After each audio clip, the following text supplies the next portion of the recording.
নমস্কাৰ অত্যন্ত সুখবৰ পুনৰ প্ৰকাশ পালে এলপিইউবিৰ 10673টা পোষ্ট কোনে কোনে আবেদন কৰিব পাৰিব কেনেদৰে আবেদন কৰিব পাৰিব সবিশেষ আমি আপোনালোকক দেখুৱাম স্ক্ৰীনত আপোনালোকে দেখিছে 28 অক্টোবৰ 2025 তাৰিখত অফিচিয়েল বিজ্ঞাপন প্ৰকাশ পাইছে government of Assam office of the director of elementary education Assam mother প্ৰকাশ পাইছে with a view of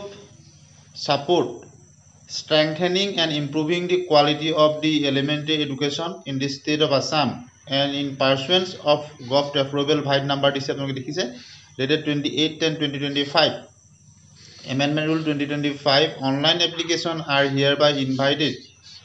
from willing and eligible candidates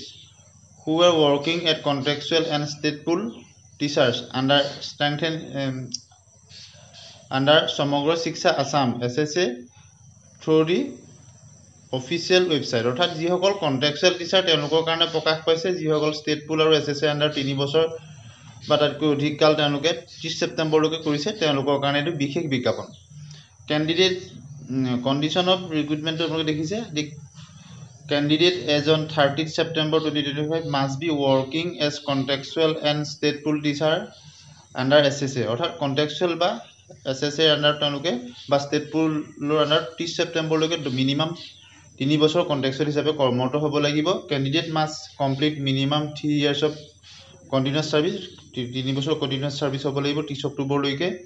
contractual and state pool teacher হিচাপে আণ্ডাৰ এছএছএ 3 নম্বৰটো দিছে the requirement of academic professional course as per NCTE হ'ব আৰু eligible candidate must apply online official ৱেবছাইটত তেওঁলোকে যাব লাগিব কেতিয়াৰ পৰা হ'ব 10 AM 8 নৱেম্বৰ 2025 8 নৱেম্বৰ 2025 পৰা হ'ব লাষ্ট ডেটটো আপোনালোকে দেখিলে গতিকে স্পেচিয়েল ৰিক্ৰুটমেণ্ট পুনৰ হ'বলৈ গৈ আছে গতিকে অত্যন্ত এটা সুখবৰ আহিল ধন্যবাদ